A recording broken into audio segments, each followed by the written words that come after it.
I yield to my friend from California, who has done such a wonderful job in organizing what is called the Skeptics Caucus in a time where skepticism is called through enlightened articulation of facts. He has come forward, as has my good friend and colleague from Ohio, Representative Marcy Kaptur, who has courageously stood here day in and day out, challenging this corrupt bailout. I yield to my friends, and I thank you for your service to America and for your service to your communities. Under the Speaker's policy of January 18, 2007, the gentleman from California, Mr. Sherman, is recognized for the remainder of the time. I thank the chair. I've got 30 minutes, and I'll share some with the gentlelady from Ohio in just a second to describe the flaws with this bill. Believe it or not, 30 minutes is not long enough. But first, I want to mention about the calls that are coming into our office. You know, the calls used to be from people around the country. Now Wall Street firms have their employees unplugging those headsets to call investors and instead calling members of Congress. And so now the calls coming into at least my office have shifted from 20-1 against this bailout package for Wall Street down to about 3 or 4-1 against this bailout. I ask my colleagues not to be confused. Yet, edit out some of those calls that are coming to you from folks who are being paid to make the call, and you'll realize the country remains absolutely overwhelmingly opposed to this Wall Street bailout bill. I thank again the gentleman from Ohio, and I will make a few more points. We had a meeting of the Skeptics Caucus, which is now a bipartisan Skeptics Caucus, where we heard from Bill Isaac. Mr. Isaac was chair of the FDIC, having first been appointed to that board by President Carter and then appointed by Reagan. You don't find very many people who have support on both sides of the aisle like that. And Bill Isaac led the FDIC in solving the 1981 crisis, which was probably worse than the crisis that we have now. He used the emergency powers of the FDIC. He was able to solve that credit crisis without significant cost to the taxpayer. We ought to hear from Bill Isaac. And I look forward to us defeating this bill tomorrow so that we can have hearings. And all my colleagues, not just those who came to the Skeptics Caucus, can hear from Mr. Isaac and so many others. Because the starting point is this testimony that we didn't hear before any hearing, because there have been no hearings on this bill, but rather a letter sent to members of Congress by hundreds of eminent economists, including 3 Nobel laureates. And they said, we ask Congress not to hold appropriate hearings and to carefully consider the right course of action. So, Nobel laureates, economists eminent in their field, say the sky will not fall if we take some time. The only way to pass this bill is to keep up the panic. The panic has to be calmed down.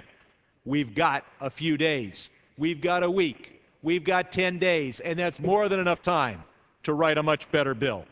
But let me summarize some of the other things that Bill Isaac told our Skeptics Caucus. A vote no on tomorrow's bill is not a vote to do nothing. It's a vote to defeat that bill and to start writing a much better bill.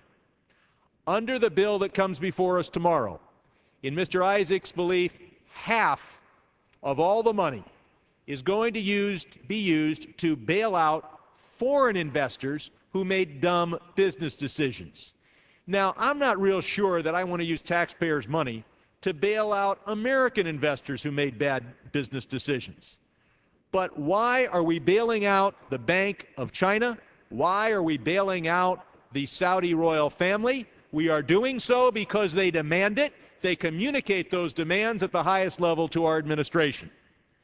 And after I yield to the gentlelady from Ohio, I will describe how the bill clearly provides that we can send as much money as Treasury wants, not to bail out American investors, but to bail out foreign investors. And when I say foreign investors, I don't just mean the companies here in the United States that happen to have foreign owners. I have sought at the Rules Committee to simply put an amendment in this bill to say that we're not going to buy any toxic asset that wasn't demonstrably owned by an American on September 20th. That amendment will not be allowed. It was not allowed last time. It won't be allowed this time. Why? Because they think they can hide from this Congress and from the American people the fact that hundreds of billions of dollars are going to overseas investors. And there are transparency provisions in the bill on a lot of things. But the one thing that will never be revealed, when Goldman Sachs sells a bond on December 1st to Treasury, what will not be revealed is whether Goldman Sachs bought it from the Bank of China 2 or 3 days earlier with intention to sell to Treasury. We are going to be buying bonds that are currently in vaults in Beijing and London. What Mr. Isaac also pointed out is that this bill is not going to solve the problem. People think that if you act in a panic and you throw $700 billion at something, you're going to solve it. Hardly. In his estimation, the credit markets will not be appreciably working any better than they are today. They may loosen things up for a week or two, but you're looking at a December that's no better than it would be if we did not pass this bill. The FDIC could solve this problem under their existing powers. If they're a little shy to use those powers to the hilt, we can and should pass a bill that outlines that, yes, indeed, we do want them to use their powers. What should they do? They should provide, for a temporary time, a total guarantee on all of the general credit debt of banks. So the regulated commercial banks would be places where people know their money is safe. They're subject to regulation, and the main part of this crisis is that the banks are unwilling to lend to each other, as they traditionally do, because no one bank is sure that the other bank is safe. We've got to say the commercial banks of America are safe and tell investors around the world that's where they can put their money with total safety. Now, this leaves out some Wall Street entities that are desperate for that $700 billion. They can just taste it. But it allows us to solve this problem without appreciable cost to U.S. taxpayer. And the FDIC collects an insurance premium from the banks, so it would be the financial system, not the American taxpayer, paying the cost of taking care of this risk.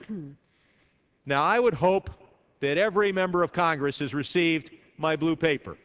I've sent it out today via email. I've handed it out on the floor, but I know there are a few that haven't received it. Please contact my office and read. Learn how this bill will send half the money to foreign investors. Learn how this bill bails out firms that will continue to pay $1 million a month salaries and could raise those executives to $1.5 million a month, should they choose to do so.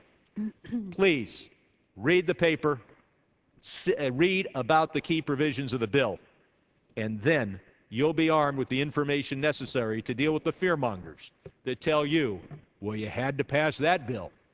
You had to dump $700 billion from a helicopter onto Wall Street because somehow that was going to take a terrible economy and turn it into a great economy. Such an action will indeed make things better for a few Wall Street executives. And they are very determined, and their employees on company time are calling our offices. The only way they can pass this bill is by creating and sustaining a panic atmosphere. That atmosphere is not justified. Many of us were told in private conversations that if we voted against this bill on Monday, that the sky would fall, the market would drop 2,000 or 3,000 points the first day, another couple thousand the second day, and a few members were even told that there would be martial law in America if we voted no.